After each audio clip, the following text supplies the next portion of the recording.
right. Okay.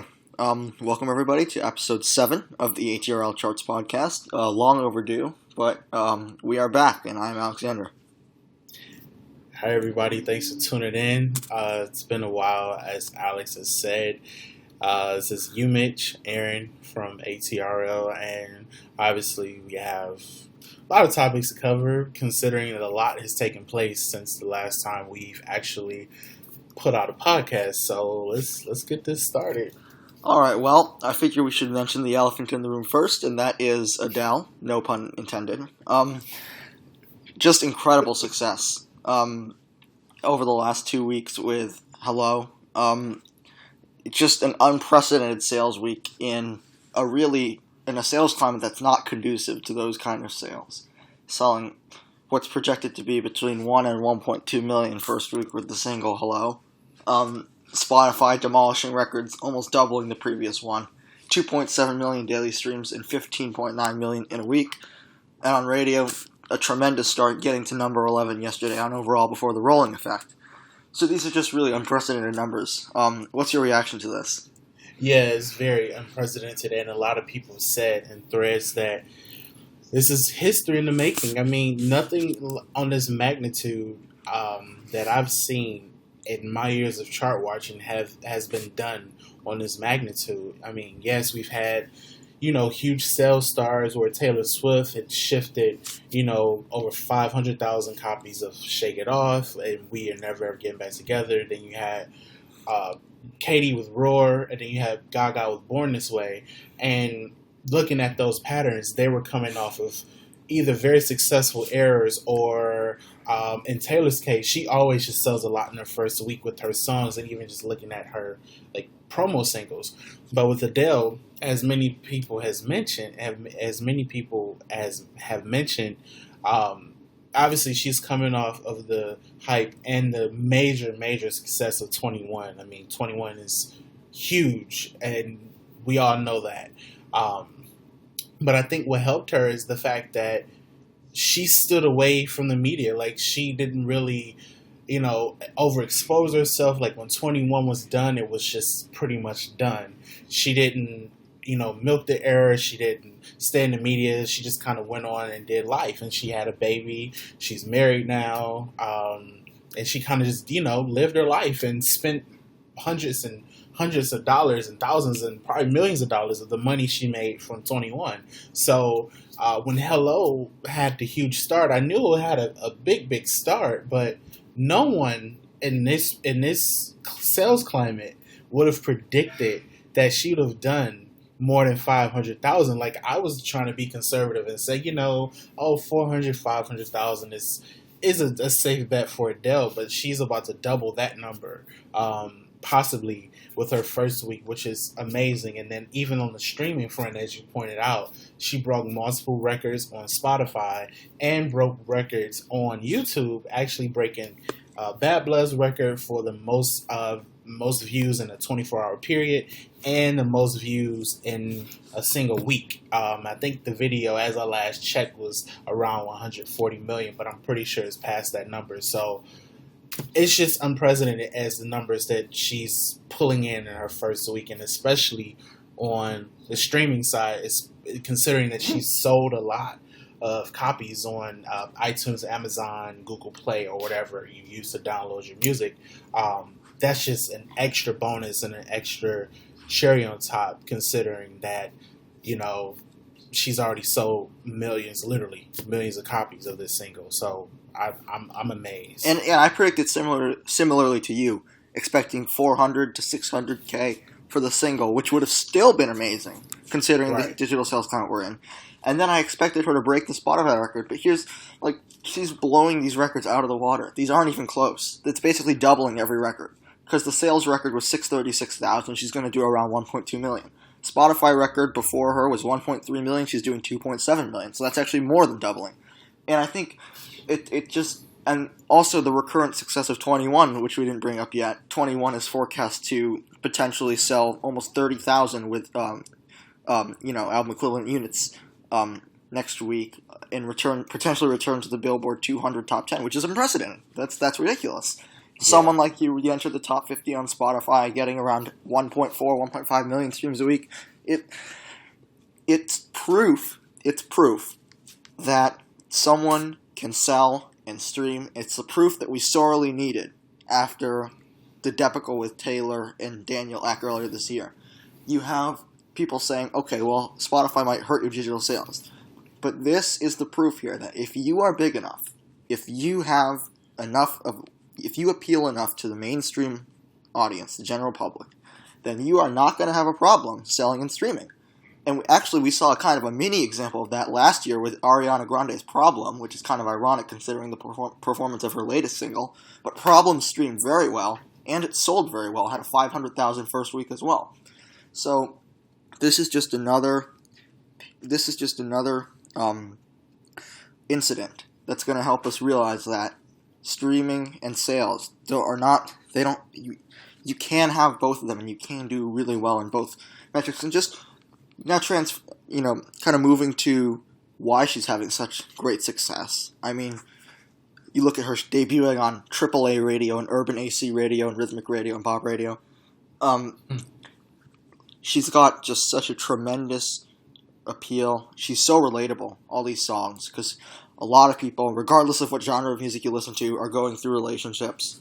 And a lot of people can understand these feelings, and she conveys them so well through her lyrics, through the production that she gets from these great producers. I know Ryan Tedder's working with her again on this album, and Paul Epworth, who both did fantastic jobs on 21. I mean, just it's as simple as appealing to everybody in the general public. It's as simple as that. Yeah, I agree, and I think that's one of the key factors that has kept her around for so long. I mean, even beyond 25, which is the upcoming album, and 21, which obviously was her previous album. I think people are starting to realize 19, which was kind of the, I guess, stepchild of the 21-19 albums that she's released. Because, if you think back to 7 years ago when 19 first came out, it was not selling well in the U.S. I mean, obviously it did well in the UK, which is her homeland. But 19 really did not take off until 21 was pretty much at the peak of its era, around Someone Like You, Set Fire to the Rain, that time period, which it coincides with when she performed at the Grammys and swept every category that she won. That's when people really started to take note of 21, because at first 21 barely had sold 1 million copies in the U.S. Now 19 barely sold 1 million copies in the U.S. Now 19 is about to approach 3 million. And let's just point out, that album had 0 top 10 hits. The highest peaking single from that album was Chasing Pavements, which ironically peaked at number 21. So I think Adele was kind of hinting at the slayage that was coming years after 19 was released. But again, just going back to that whole relatable factor, like I barely listened to 19, but there are a few songs on there that really stood out to me, and some songs that I may not have paid attention to back then, because I never listened to the album back then. The only thing I knew about Adele was Chasing Pavements, because that was the biggest hit from her album here in the U.S. But once 21 took off, people started to pay more attention to 19. Now that 25 is starting to, develop, and she's starting to promote and everything, 21 is going to get huge sales recurrences along with 19. So that's just a proof of you can be a recurrent artist, sell as well, and stream in this day and age. And Adele has just proven that, and just kind of said a big F you to the world in just one complete week. So, I'm impressed. And you had 3 songs from 21 re-entering the top 100 of iTunes. That with the massive hits Rolling in the Deep, Someone Like You, Set Fire to the Rain. And what these catalog sales show is that there are people who are kind of outside the general music following public, right? Because obviously the music following public has already known about Adele for a long time. purchased her stuff if they liked it, obviously, streamed her stuff and all this stuff. It shows, these catalog sales show that there are people out there who might not be part of that music following public that are discovering Adele through this massive hype and ending up buying her music. So she's actually reaching further out than most artists because she's able to get people who traditionally might not be purchasing much music, right? People who might only, purchase one song every few months or one song a year and getting to buy her singles. And on ATRL, I noticed multiple people saying their parents who don't usually buy music are coming up to them and saying, okay, well, how can I get this new Adele song, right? It's her ability to garner respect from portions of the population that other artists wouldn't even target. It's just remarkable. And that's what leads to these massive sales and massive streams.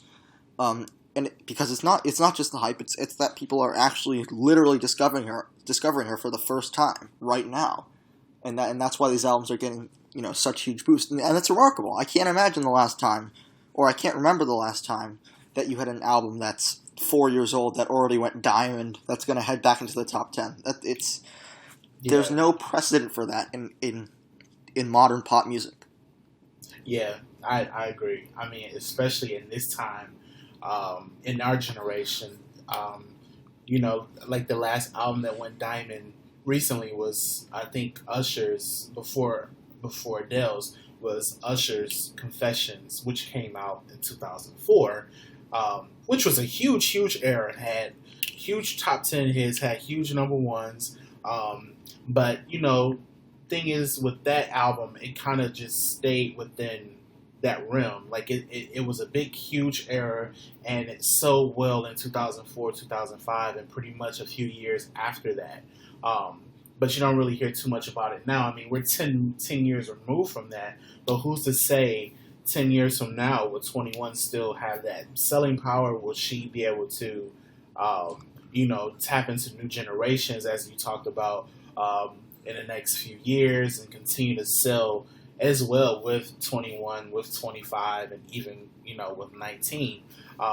It's about standing the test of time. And again, it's very unprecedented that you have an album that has sold so much to have so much impact on the Billboard 200, especially, again, and I hate to sound cliche, in this sales climate. Because if you look at the album sales today, I mean, the next number one on the Billboard 200 for the following week is projected to sell around 70,000 copies. I mean, compare that to 4 years ago, you had an album debuting with somewhere over 100, maybe to 150,000 copies. So it's just impressive what Adele is doing with 21, and the lack of promotion that it had essentially after Someone Like You, because after that single died down, that's when she took a break and had vocal surgery, didn't promote any other singles except at the Grammys, which is when she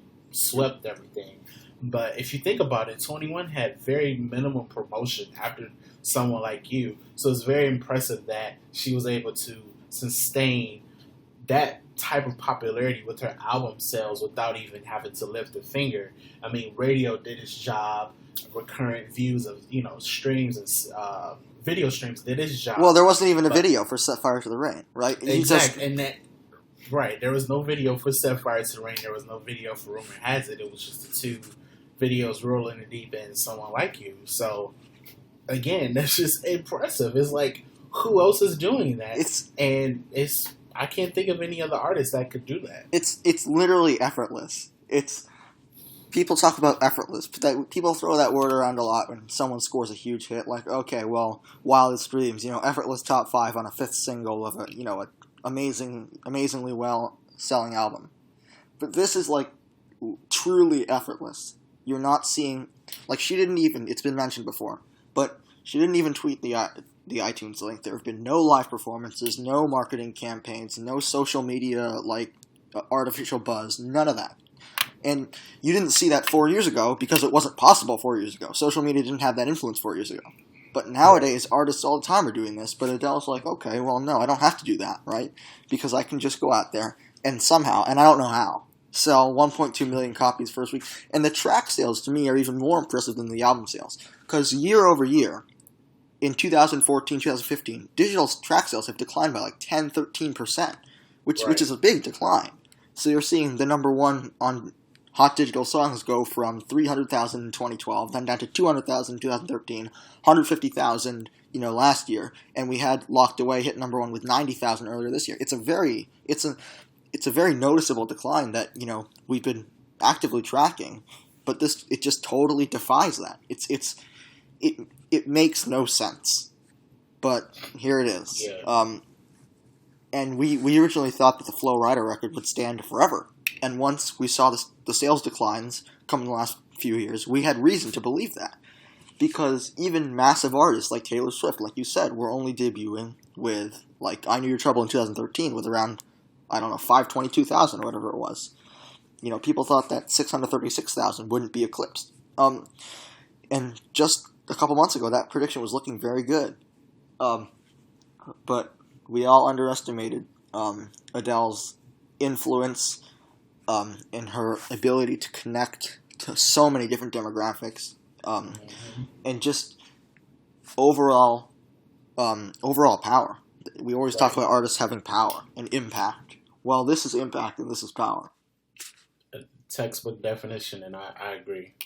It's just, and it almost feels like everything's insignificant that we're going to talk about next, because this song is just so dominant right now. They're projecting it to have a 300 to 400% lead over the number two, which is also puts it into historic territory because that's only happened 5 times ever. Yep. Yep. And one of those times was with Harlem Shake, so you can kind of discount that. You can at least slightly discount that because a lot of it is not actually the song, and more of it the trend or the meme. So really, it's only happened 4 times, and this will be the 5th time, and the first time in the this decade, I believe. So yeah, it's absolutely dominating the music industry right now, 100%. Yeah, agreed. So here we go. We're going to talk about something else. And the first thing we'll talk about is Demi Lovato and Selena's album releases. As we all know, Revival debuted at number 1 with 117, something in the 110,000s range. While Demi was blocked from number 1 by around 300 copies by Pentatonics, with around 98,000 copies.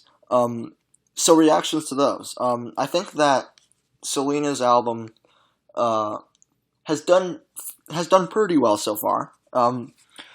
I don't think it's lived up to its full potential, because Good For You didn't live up to its full potential. I think Good For You, if it had obviously been aggressively pushed more, then it would have peaked higher and thus helped the album out a bit. But 117,000 is nothing to complain about. It's a very good debut. It's her highest sales week in her career, going number 1. And things are looking good for Same Old Love, too. Getting excellent call-out scores, doing well, top 10 on Spotify. Well, not today, but it's been top 10 on Spotify. And selling pretty well on iTunes. So things are looking encouraging for this era for Selena Gomez. Yeah, definitely better than the last era, Stars Dance. I think with her being on Interscope now is helping slightly.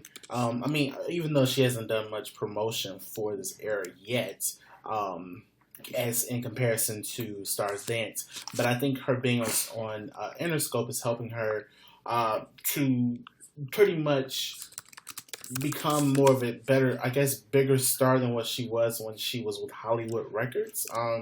Which is, I think, a subdivision of Disney or something like that. I'm not exactly sure.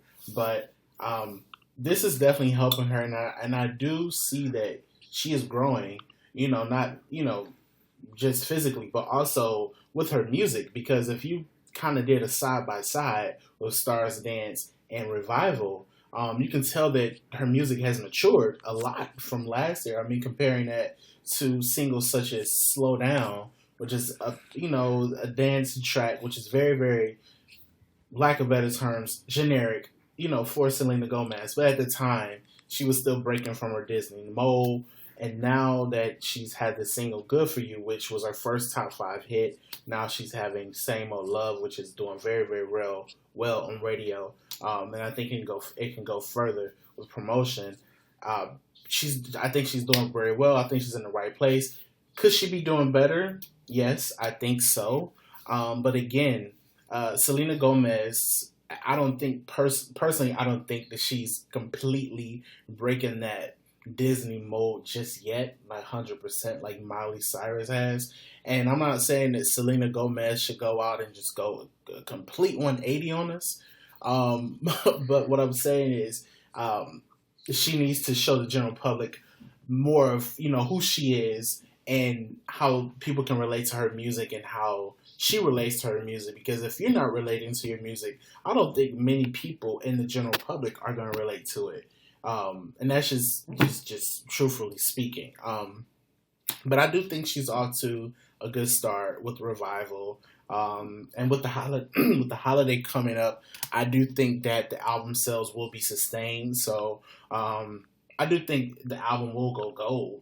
Obviously, I don't know if it's going to sell much more than that. I guess it depends on what promotion she has lined up and whatever singles that the album is going to spawn. Because I know her last era literally stopped dead with 2 singles. I'm like, what was all that about?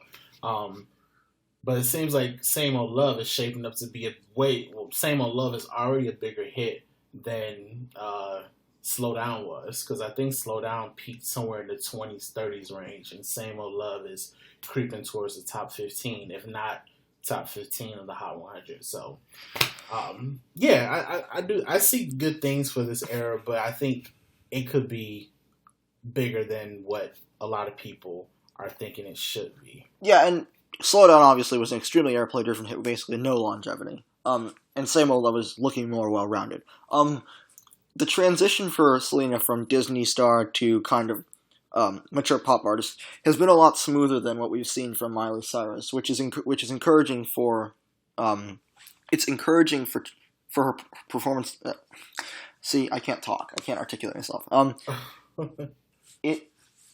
It means that she's going to likely have better chart success than Miley. Whether that comes at the expense of better music, I don't know. I personally didn't like Miley Cyrus's last experimental album, so there's my 2 cents. But I think "Good for You," right? It definitely has themes. It's a sexual song. It's about sex. Right. And A$AP Rocky, who's a notoriously explicit rapper, comes in and drops a verse. Right, but still, she didn't make an overly sexual mess out of it like Miley did with "Wrecking Ball," and then Exactly. "Same Old Love," right, is this kind of sassy song, right?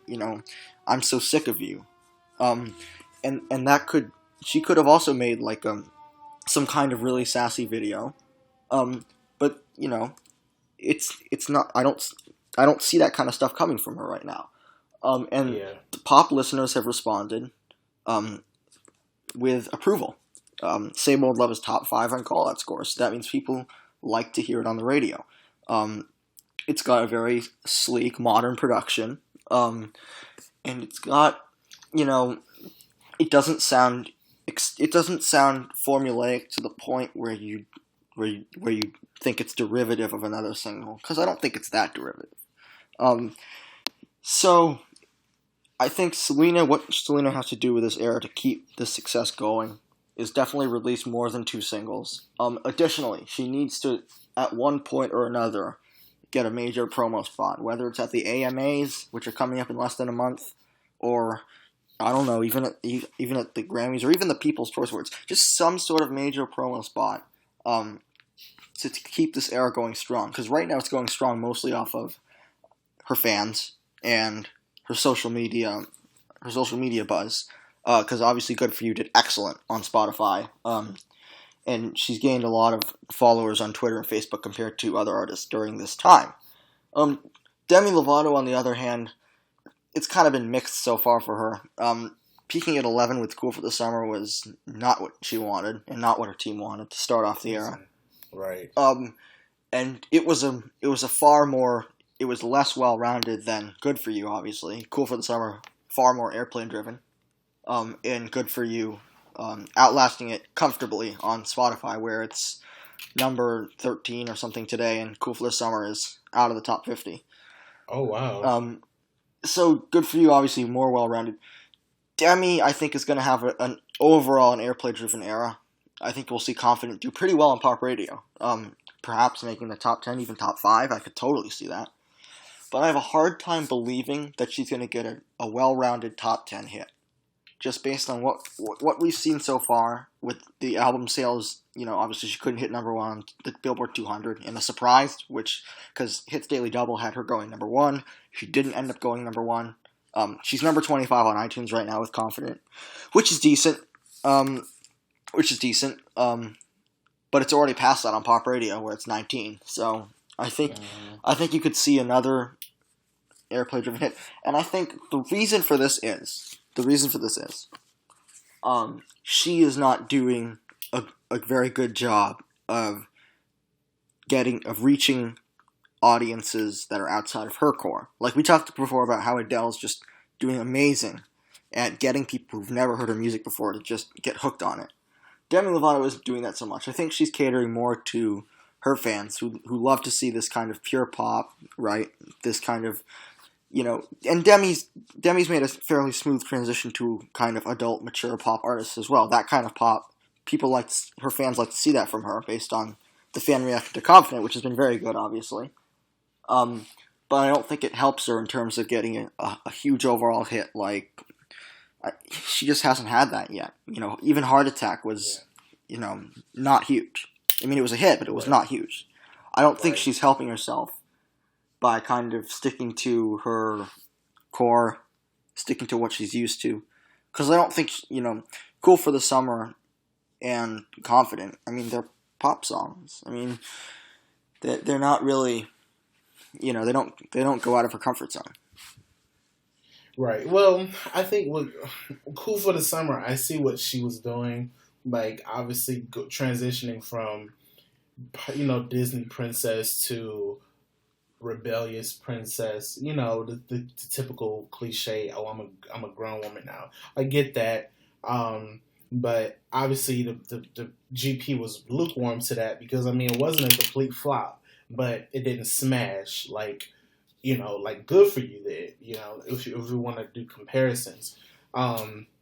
So being honest, I don't think Cool for the Summer was a proper lead single for the Confident era. I think she should have gone with something more that was good for you type of a song. Not necessarily saying that she should have followed Selena Gomez's route, but something that reaches out, like you said, Alex, reaches out beyond her fan base, because obviously her fan base loves the song. And there's a few people that don't like it, but for the majority, her core fan base loves the song. And for it to peak one spot below Heart Attack, and I believe it sold almost 800,000 copies, which isn't great, but it's not also terrible considering the climate. I think she should have led with something different. I don't know what she should have gone with because I haven't really listened to the whole Confident album. But I do think that she should have led with something that was more, I guess, universal, or like a message type song that would have, clicked well with a lot of people. I think that was kind of one of her biggest mistakes with the era.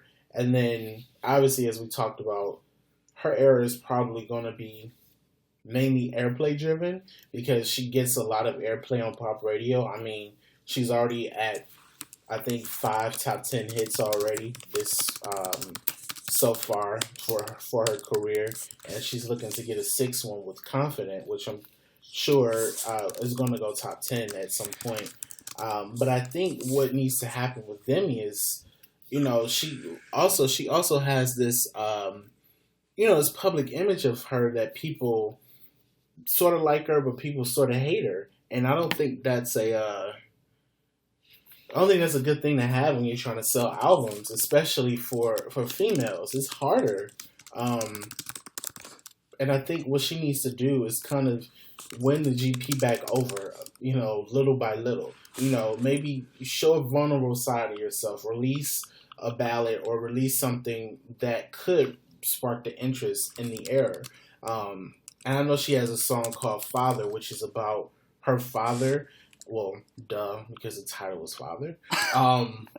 But I think that she should, show the GP that she's capable of more than what she's put out. Because if we go back to even her first, a couple airs ago, her album, which was titled Unbroken, she gave us Skyscraper, which was a very, very good song. It was a good ballad, and it was something that was personal to her because she had just gotten out of rehab. So she, did this beautiful song, and it shot to number one on iTunes, and it was a top 10 hit. People loved it. Then she gave us Give Your Heart a Break, which was great. And then she kind of just followed that trend of pure pop. And you kind of have to ask yourself, okay, sometimes you have to switch things up a bit and try to give the GP what they may want. And all the time, they may not want the same type of Demi Lovato. So she needs to juggle around and see, look at the album, look at what's, what could potentially become a song that will become a big hit for her. Not necessarily a big hit, but something that will give her a different, I guess, perspective to the GP. And I thought that Cool for the Summer was seen as a lot more kind of try-hard and cheesy than Good For You was. And I don't know if that's because Selena has previously had a suggestive single, which is Come and Get It, obviously, which Demi really hasn't had in terms of, like, a successful suggestive single like that. I don't know if it's because of that, but I kind of feel like Cool for the Summer was generally kind of not taken seriously as Good For You.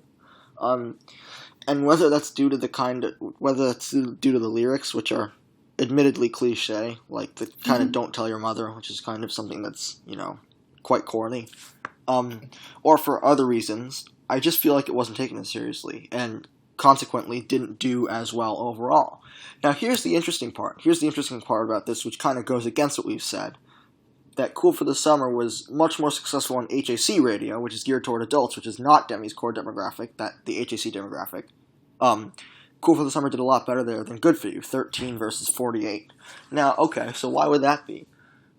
Maybe radio programmers think that Demi's song sounds good on the radio, and I don't disagree with them. I think Cool for the Summer fits in nicely on a lot of radio playlists, whether they are pop or HAC.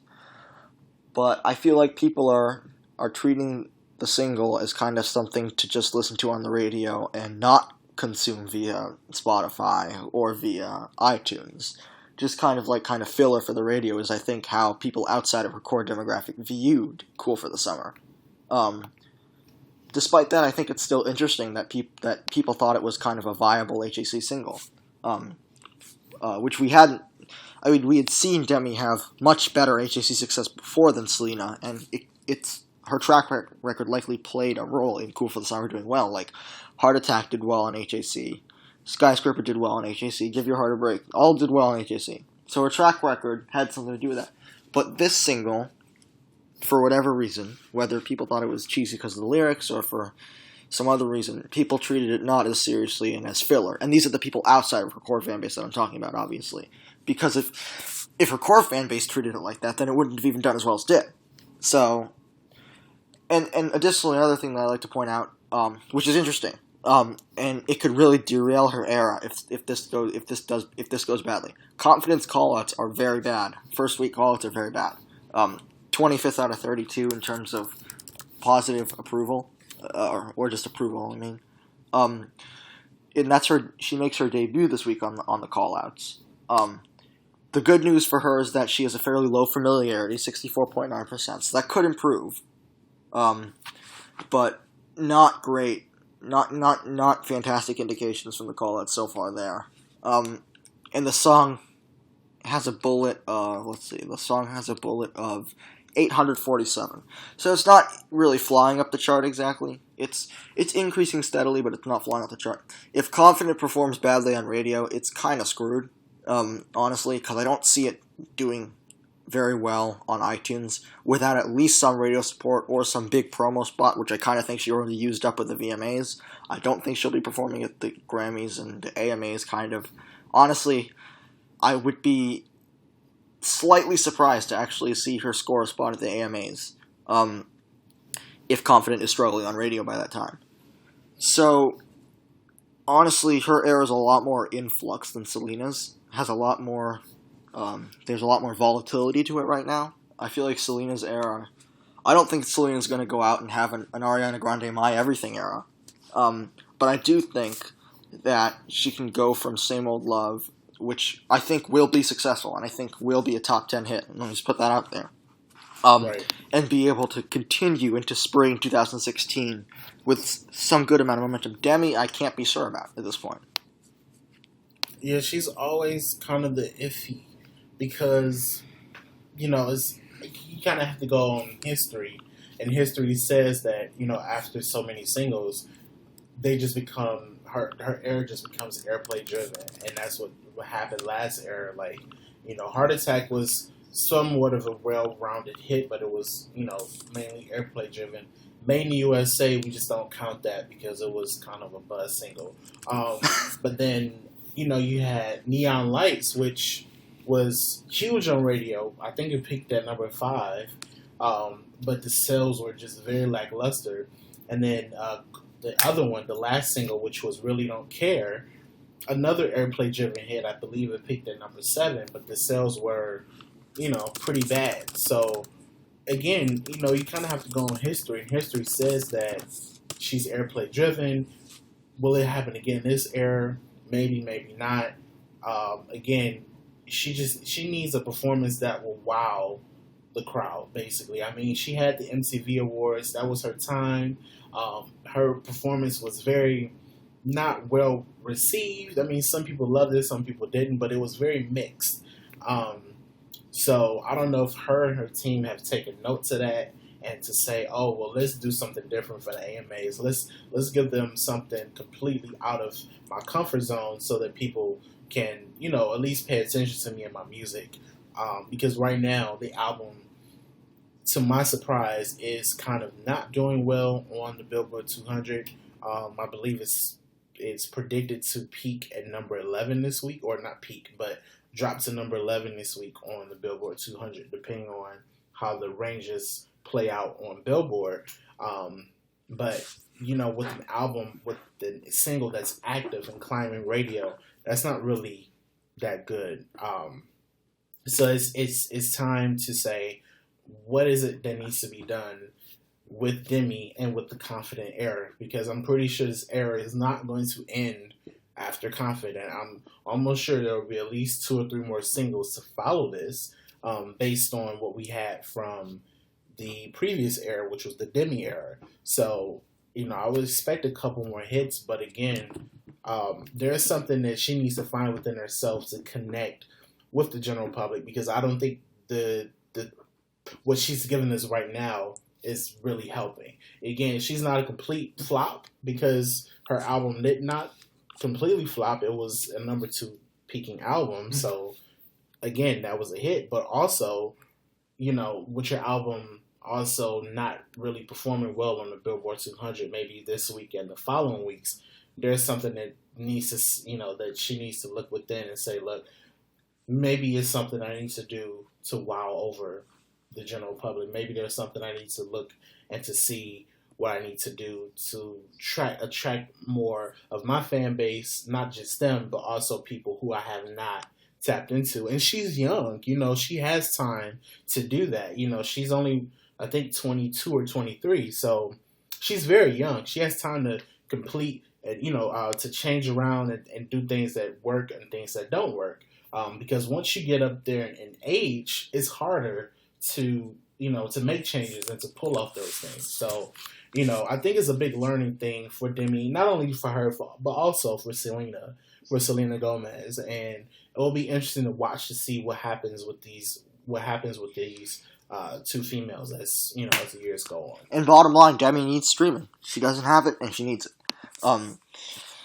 Cool for the summer, right? Streaming was a weak component. Confident, we don't know how it will be.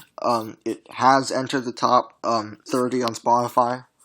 So we'll see where it goes from here. Obviously, the Cool for the Summer video was kind of meant to be quite sexual and, implicitly rebellious, talking about getting away from that Disney image. But it didn't stream very well, the video. So we'll have to see if she can pull it off with Confident. And, that's really the bottom line, is that she needs to be more well-rounded with her singles, because they've basically all been airplay-driven. And she needs to have a Good For You, not in terms of the song's composition, but in terms of the streaming success of the song. Good For You was a streaming-driven hit. It had more points from streaming than any other component consistently throughout its chart run, which is what Demi needs if she, or at least at the very least, something that's well-rounded, something that a hit where streaming has as much of an influence on the song's chart performance as radio does.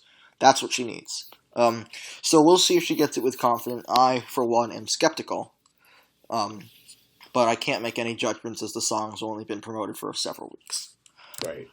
So on we go. Our next segment is, of course, Will It Go Top 10? We do this basically every time, every podcast. Take a few songs and look at their chart runs, see how they might do in the future, and ultimately make a prediction on if they'll go top 10. First song this week that we have is Jumpman, which is not technically a single by Drake and Future from their collaborative album What a Time to Be Alive. And it has had a lot of streaming success, a lot of organic streaming success. And it's been doing okay on sales, hanging around the top 30. The song is currently, what is it currently? See, I forget these things. The song is number 12 currently. So, do you think it will go top 10 next week after, or several weeks from now, as it builds radio support? Recording, and go. I don't think it'll go top 10 this coming week. Obviously, with Hello and Sorry getting ready to barge into the top 10 this upcoming week. But if it holds up its momentum, I believe it could. And let's just recall, this is not an official single. This is something that just got, picked up by word of mouth and, by virtue of Hotline Bling, which is smashing, and then Where You At, which is a featuring Drake collaboration, which is doing very well on urban radio. I think a lot of people are tuning into, some of the songs from What a Time to Be Alive from their mixtape, which came out about a month ago. And I'm looking at the urban chart right now, and the Jumpman seems to be doing okay with a bullet of about 126 at number 32 on urban radio. So considering that it's not a single, that's very, very good for it to be that high. But again, I think if it sustains or keeps its momentum throughout the next couple of weeks, I think it has a shot in coming into the top 10. But again, the longer time it takes to get to the top 10, the less chances it has, because, like I said, Hello and Sorry are getting ready to barge into the top 10 this upcoming week. And then we don't know what could occur between now and the next couple of weeks. We could have a surprise release from Rihanna or someone who could overtake into the top 10. So, if it continues to hold, yes. So I'll give it a 70% chance. Okay. I'm going to give it a little bit lower. I'm going to say 60%.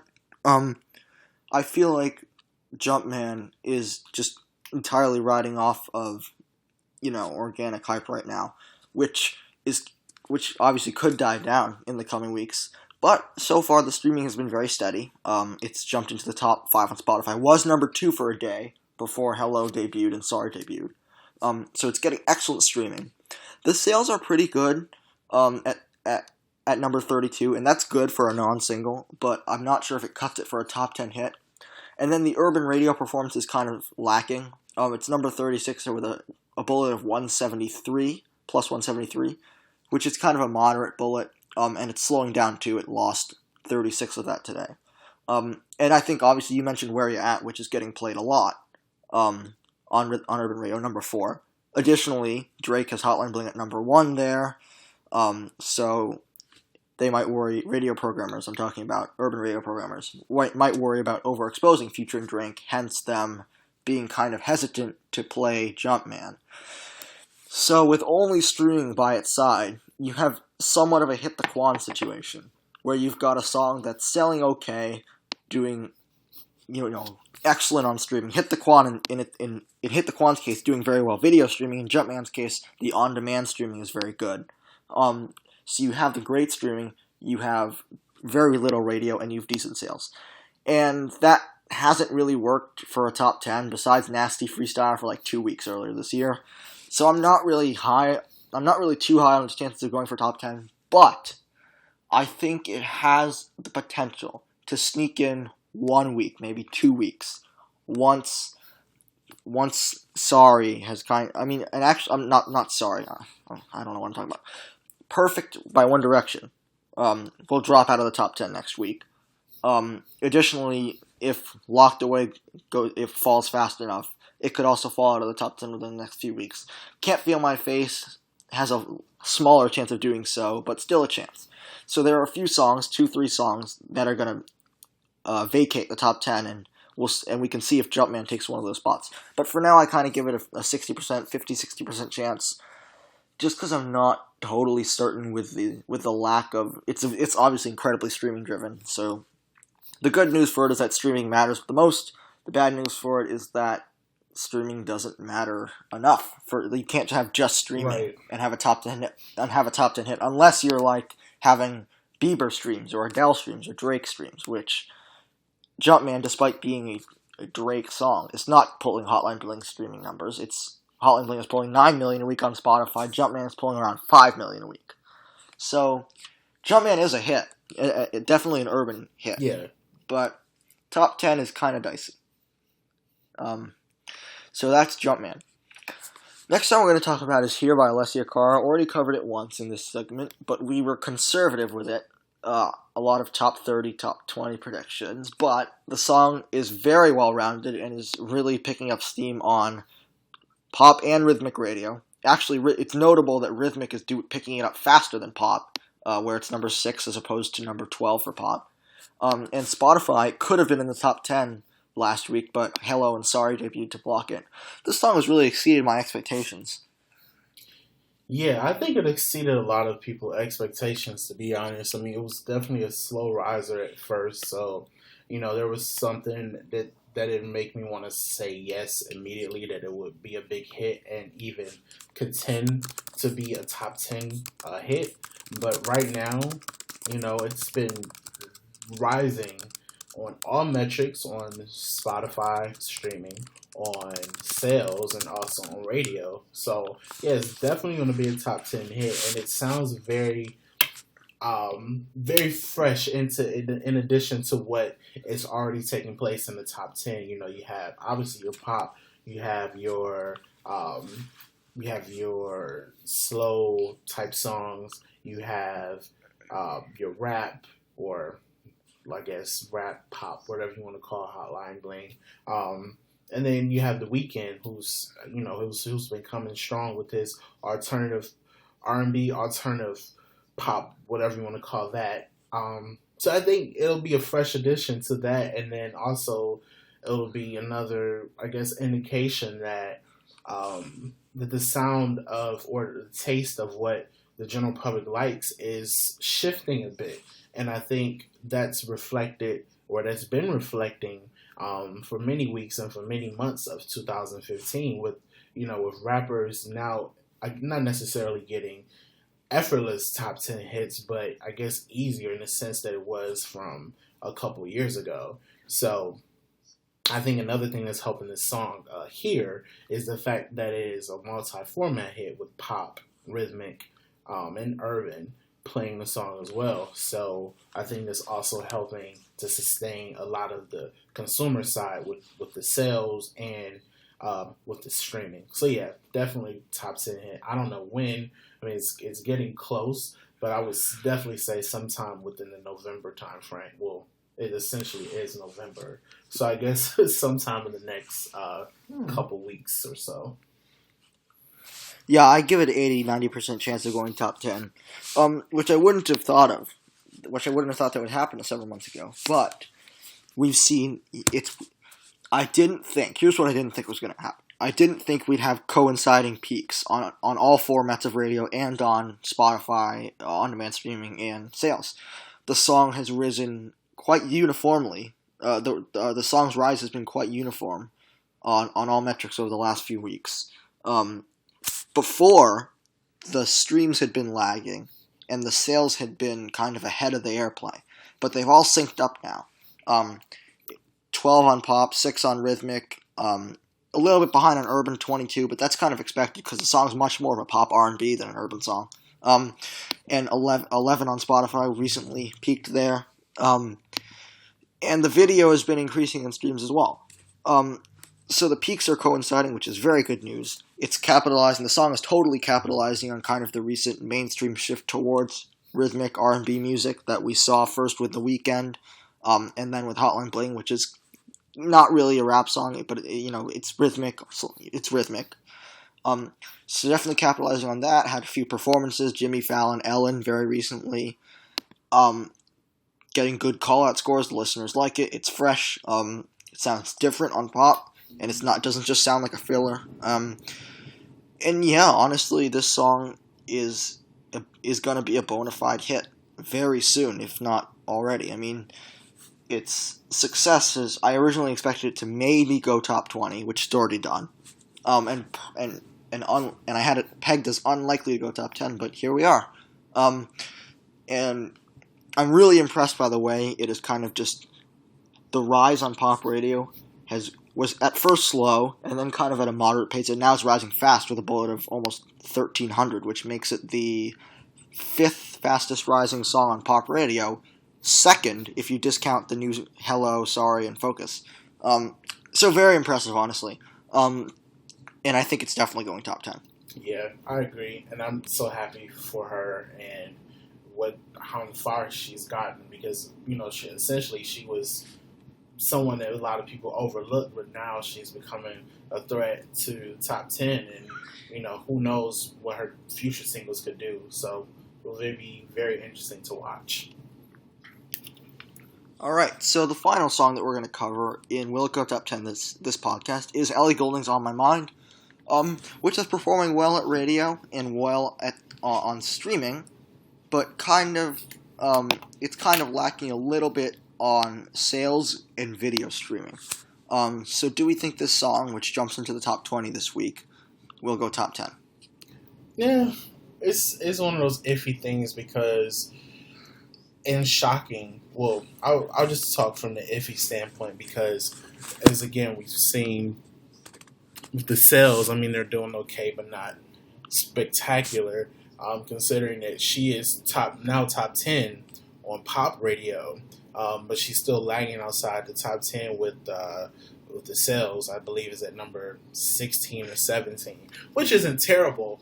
But considering the success that she had just months ago with "Love Me Like You Do," I would have thought this would have been an instant hit for her. But I think maybe she waited a little bit too late, and maybe she should have released it while "Love Me Like You Do" was still on fire back in spring of this year. So I don't know. I think his top 10 chances are hindered by the sales. But again, she hasn't really performed at all in the United States, so that could be a different factor. So I don't know. I mean, I think it's kind of 50-50 at this point for me, because I'm not really seeing a reason that it's going to completely miss the top 10, but I'm not seeing a reason where it's going to shoot to the top 10. And I know the album is coming out next Friday, so that could, in turn give the song some life, if you will, with the album release. I don't know. But I'm going to say 50-50 because right now it's in that iffy state of it could go top 10, but it couldn't just because of this or because of that. And like you mentioned, the streaming is not that well either. I mean, it's doing okay on Spotify, but I guess the video streams aren't doing as well as they could have. So I say 50-50. I agree. I put its chances at 50%. Because, like you said, there's no one factor one metric that's like really lagging. I mean, I said the sales are only lagging a little bit because it's 17 on iTunes, which really isn't bad, considering the song has been promoted and is still kind of early in its chart run.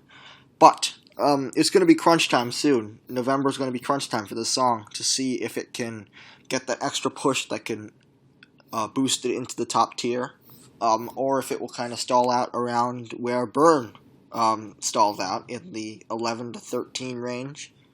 Perhaps maybe slightly lower than that for On My Mind. Or we could see a number 11 peak, but that would be cruel, so I'm not going to predict that. The song is rising well on pop radio, at number 7 with a bullet of 1126. On HAC radio, it's similarly doing well. We know that HAC lags behind pop, but On My Mind is already in the top 30 there. It's at 26. And that's where it's going to get all its radio support, so it better do well on those two formats. Spotify has been a pleasant surprise, honestly, for this song. I didn't expect it to do so well on Spotify. It debuted in the top 10 and has stuck around and is number 10 today. It hasn't dropped below the top 25. So that's been encouraging. However, I do believe the video streaming is low because its position on streaming songs, if I can get to streaming songs, I believe that it's not doing amazingly well there. It is 25 on streaming songs versus compared to 19 on the Hot 100. So the video streams and 25 on streaming songs means that you're not having good video streaming if you're number 10 on Spotify. So the video streaming is lacking, so that's one of the concerns that I have for this song not going for this song's top 10 kind of pursuit. However, I think if the airplay gets high enough, then it won't need better streaming. Like if it just sticks around in the top 10 of Spotify and is able to keep steady streaming overall, like if it stays in like that 20 to 25 range on streaming songs, but it has an extraordinarily good airplay performance, like Love Me Like You Do did, gets to like the top 3 on overall radio or something, and then if it just needs to improve on sales a little bit, maybe get to that 10-15 range versus the 17 it's at right now, it could snag a week at top 10, pull something like Let Her Go by Passenger, which didn't have spectacular streaming, but it had kind of good enough streaming and good enough sales, and its strong airplay got it into the top 10 for a few weeks. Yeah, and I think with Ellie Goulding, she's very, it's always something that I believe that airplay drives not a lot of her songs, but especially with Burn, which was her last lead single, which was about a couple years ago. It was stuck in the 10 in the 11-20 range for weeks. I remember it was stuck there for weeks, and it just could not go top 10. And I believe it just had a lot to do with the sales. And again, the song is, it's okay. It's nothing spectacular, so I don't think a lot of people are necessarily turned on by the song itself. So you could have that factor in as well. But again, it's not a complete flop. And I've seen people say, "Oh my God, Oh My Mind is flopping," blah blah blah. I was like, no, it's not, because it's a top 20 hit, and she hasn't even performed yet, and she could very well perform at the AMAs in a few weeks, so that could turn things around. But a top 20 hit for Ellie Goulding is pretty good. I mean, if we look at Love Me Like You Do, that was primarily fueled by the movie, because it had notable good placements within the movie, so that helped the song a lot. And same with Earned It, but with Ellie, I think a lot lies in with her exposing herself to the U.S. On television, because she really has not promoted. Even with Lights, she didn't really promote, and with Burn, she didn't really promote the song. She just kind of let them do its own thing. So now I think it's time for her to actually get out there and, promote her stuff. And she's on Interscope. I'm pretty sure they have a nice budget lined up for her to promote her song. So we'll see what happens with that. Yeah, and with the album release, you could see sales and streaming improve. So, and you already mentioned that. So, just to reiterate that point, that perhaps there is a week where this song can have enough chart points to enter the top 10.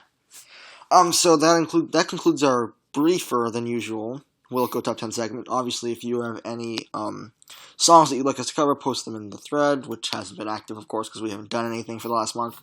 Or tweet them to @ChartsPodcast, which is an account that I check, which obviously, of course, I haven't tweeted from in about a month because we've just basically put everything on hold until now. Okay. So the last part of this podcast is going to be focused on sales and streams. So we already talked about earlier how Adele has kind of proven that if you are big enough, that you can sell and you can stream at a very high level. So how come sales don't translate into streams sometimes? You have some situations. One that was very notable earlier this year was Fight Song by Rachel Platten, where really good sales don't translate into very strong streams, and on-demand or video streams, neither one. So in scenarios like Fight Song, or something like Dear Future Husband, which was also early this year, in Dear Future Husband's lack of streaming was more severe than Fight Song's, which of course led it to missing the top 10. Of course, Fight Song's strong airplay support helped it get there. We're seeing it again. We're seeing this phenomenon right now with X's and O's. Very strong seller. That has reached a new peak today on Spotify, but is still lagging quite a bit. Number 28 versus 5 on iTunes. And we're seeing it with Downtown, which is getting pretty decent overall on-demand streaming, but poor video streaming. While selling it's been in the top 10 combined. So in these incidents, what's the common factor? Or is there not a common factor? I think with Spotify, I think that platform is more driven by young adults, teens. Well, I'll just say teens and young adults. Because honestly, there was a feature that Spotify had a couple years back where you could actually hover over a song and it'll tell you what percentage of females are listening to this song, what percentages of males are listening to this song. And then they had like another built-in feature of like age demographic, like 18 to 24, 25 to 34, like that. And I remember those being like very driven between 18 to like 35 or 18 or 40 or something like that. So I think that explains why we have a lot of like these pure pop songs, or like a lot of I'm losing my train of thought. A lot of songs that are like, easily accessible, like the teen pop, dance pop, pop rock, like those do very well. And then pretty much all the songs that are doing well on pop radio, with some exceptions, with, like you said, Dear Future Husband, with Fight Song, which was very a huge anomaly. You know what I'm trying to say. It's interesting because I think a lot of people who streamed that song were probably people who listen to pop radio, because I think pop radio airplay does drive iTunes sales and streams, whether it be streams on Spotify or going to the actual video and watching it. So I think with a lot of these songs that have very, very strong sales, but relatively weaker streaming numbers on Spotify, I think that could be attested, or I guess linked to the fact that, a lot of people who are streaming those songs are probably just a small group of people, because it's not helping that song, to chart very well, on Spotify, because it's so low on the chart. And I think once maybe airplay grows, that song is going to grow as well. Can you still hear me? Can you still hear me? Okay, yeah. Sorry. All right. But yeah, I think as airplay grows for that song, because right now it was mostly driven by adult radio, which was adult pop and adult contemporary. Now that pop is starting to pick up, um, like I'm Gonna Lose You by Megan Trainor featuring John Legend, I think the streams are going to start to increase for that song because, I don't think a lot of people who listen to adult radio are going to stream. I'm not saying everyone who listens to adult radio isn't going to stream, but I think a lot of people who do listen to those stations are probably more driven to buy the song rather than stream it. So you kind of have to look at it from both ways. Because if you look at songs that are purely smashing on adult radio, like a Sarah Bareilles, a Kobe Khaled, Jason Mraz, you would never see those type of artists doing very well on Spotify unless they had some type of pop airplay attached to them. And I think that's what we're seeing with Megan Trainor because her song was already getting a head start on adult pop. Now that it's getting a boost and getting more noticed on pop radio, I think the streams are going to start to fuel in at this point. And pop airplay, I mean, airplay is so important, and it's so overlooked as kind of like a component of the chart, because it not only directly affects the chart, but it also indirectly affects, the sales and streaming. We're talking about songs that are struggling to garner, in some cases, not all cases, because like Fight Song, for example, did very well on pop radio, still struggled to stream. But a song like, say, Dear Future Husband, struggled on pop radio and struggled to stream even more than Fight Song did. So, bottom line is, without airplay, you're not exposing your single to literally millions and tens of millions of people that are pop listeners that are willing to listen to your song and maybe give it a stream or a sale or purchase. Right. So, like, another example that I was talking about was Downtown, which is selling very well, and surprisingly well, I might add, in the top 10 combined for the last few weeks. But it's already dropping on pop radio. And there's your problem. It's only been on that chart for 2 months. A lot of people are still not familiar with the song in terms of pop radio listeners. If you look at its familiarity, it's only at 70%. So only 70% of people that are committed enough to pop music to sign up for call-outs even know the song. So without that exposure, you're going to have these mediocre / non-existent streams. And for Downtown, they've been quite mediocre on the Spotify chart. The song hasn't made the top 10, although it has spent time in that a few days in that 10 to 15 range. It's at number 18 right now, but you need that airplay. You need pop airplay, and you need to have exposure. Downtown had a performance at the VMAs, so it's even more confusing as to why. As to why it wasn't. As to why it doesn't have much familiarity among pop listeners. You could say maybe the VMAs are just not a very watched event, but that doesn't. Downtown is a really interesting case. To put it bluntly. Yeah. And I don't really get it. Because you have other songs like, okay, so like let's take "Love Myself" by Haley Steinfeld. Okay, there's a song that's struggled to stream while picking up pretty much little airplay, not much airplay. The song peaked at 13 on pop radio and peaked at I think 22 on Spotify. Maybe it spent a day in the top 20 or 2, I forget. But unless it shows that you really need to have this exposure to do well on streaming, which in turn leads to you doing well on the overall. But we're talking about why does sales specifically. How come good sales don't always lead to streaming? Like in the case of Dear Future Husband, or for a few months before now, like I'm Gonna Lose You, or right now, X's and O's. And the answer to that, I think, lies in the fact that we're talking about different demographics. The demographic that is buying sales is not that much different from the demographic that is streaming on Spotify mostly, but it's different enough that the I guess the songs that are not well rounded, the gap between the performances on metrics is kind of exacerbated. I can't pronounce that word. Kind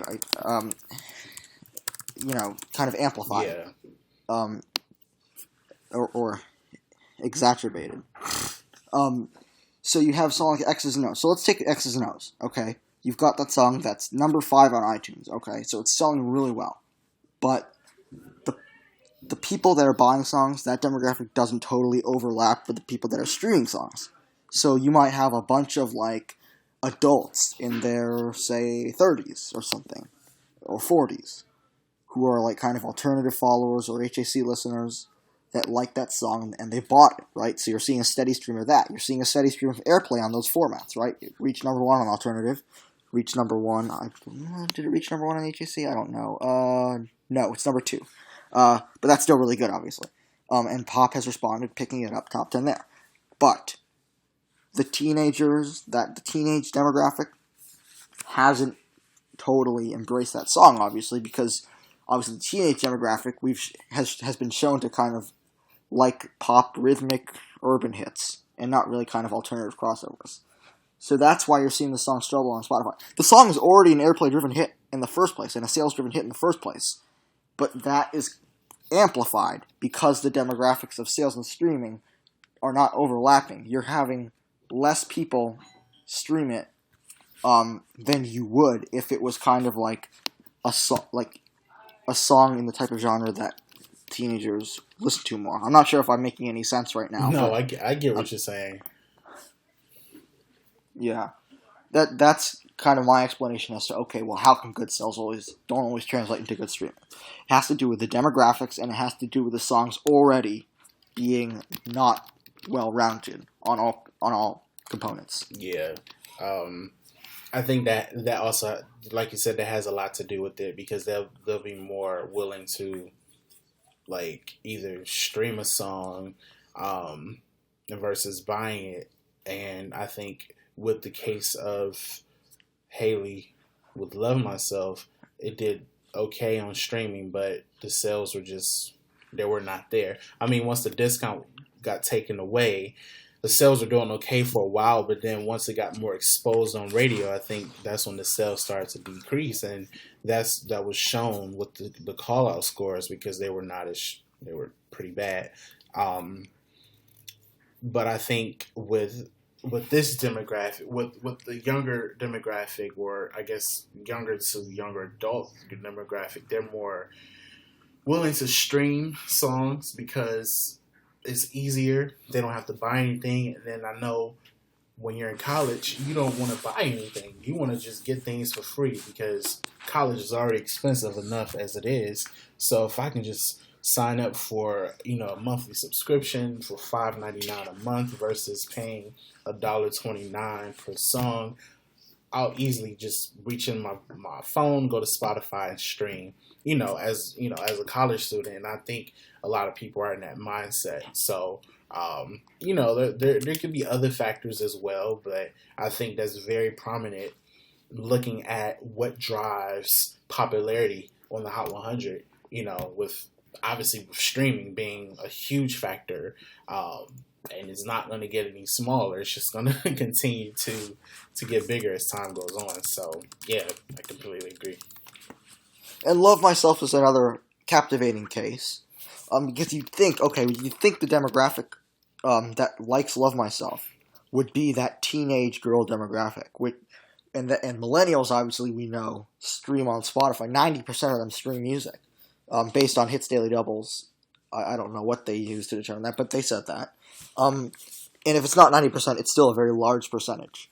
So you'd think that song would be a strong streamer, right? Because we're talking about the song had pretty good sales for a while due to a discount. So we're saying, okay, how come those good sales didn't translate into streams? Especially considering that it's probably this teenager, millennial demographic that is buying the song. Well, the answer here is that they simply didn't like the song enough. We saw the bad callouts that told us that there wasn't enough of that demographic liking the song to lead to good streaming on Spotify, right? And people will buy songs on a whim if they're discounted, right? If they're 99 cents, because it's cheap. You can just, here's a song, 69 cents. And sometimes people don't even like the song very much, and they still buy it because it's discounted. And I know this from personal experience. Mm-hmm. So you just didn't have enough demand. Like there wasn't, and not enough people liked the song for it to do well on Spotify. And Spotify competition is much stiffer than iTunes competition. It's much harder to get into the Spotify top 10 than the iTunes top 10, right? With one good day of sales, where you might only need to sell something like 15,000 or 10,000 in a day, you can get into the iTunes top 10 for a while. But with Spotify, you have to have around 500,000 streams in a day, which is hard to do, especially if you're Haley Steinfeld, considering that Haley Steinfeld, has not been a singer until now, like in terms of actively promoting a song or releasing her own material, that kind of stuff. And B, the public simply doesn't like your song. So it's really hard to pull 500,000 streams with those two factors involved. So in certain cases, good sales don't lead to good streaming because you have these discounts. Okay, so here's another example. So Tori Kelly's Nobody Love, right, was in the top. It actually made the top 50 of sales for some time during its discount. Should Have Been Us did even better during its own discount, which made it to, like, I think the top 40, top 30, something like that. Of course, none of them ever appeared on the, ever made a decent run on Spotify. Again, it had to do with people not liking the song. Not the demographic, because the demographic was, the young teenage millennial demographic for Tori Kelly. But we're just seeing, sometimes you have discounts, and discounts can lead to good sales, which don't necessarily lead to good streams because people don't like the song enough, and we can see that again when you have bad call-outs and songs that are dropping after the discount. Yeah, it's not a good sign. So sometimes it's just lack of demand. Sometimes it has to do with the demographics, sometimes it has to do with a lack of exposure, and sometimes it's just lack of demand. So you have a bunch of different reasons for why good sales don't lead to good streams. And this is a topic that we could definitely cover more of in the future, right? Talking about, okay, well, because this what we're talking about right now is part of why songs aren't well-rounded, right? Because what you need to do well on one component is not necessarily what you need to do well on the other component. Like, they don't you have to do a lot of different things well to have a well-rounded big hit. And this is why we have airplay-driven hits, and this is why we have sales-driven hits, this is why we have streaming-driven hits. So this is a very useful discussion in terms of understanding, why songs, didn't go top 10 in the end. So, going back to Burn by Ellie Goulding, peaked at number 11 because it was airplay-driven, right? And, okay, why was it airplay-driven? Well, it was airplay-driven because people probably treated it like a song that was kind of just filler on a pop radio playlist, and there clearly wasn't enough demand, despite several performances, she performed on The Voice, for example. Despite several performances, there wasn't enough demand for it to do, well. Doesn't even have to smash on, like, streaming or sales, but just do well enough to make the top 10. So that's what we're trying to get at with this discussion, is trying to understand the songs, to understand the performance of these songs, kind of like a post-mortem. So it's very interesting, discussions like these. I'm sure we'll talk about these more in future podcasts, but that about wraps it up for today. Obviously only 2 people who are available today. Hopefully we'll have more for episode 8, which seems like something that's so elusive considering that we haven't recorded in a month. But now we're going to start planning for that. Obviously, if you have questions, hit us up in the thread or on Twitter @ChartsPodcast. And take care. All right.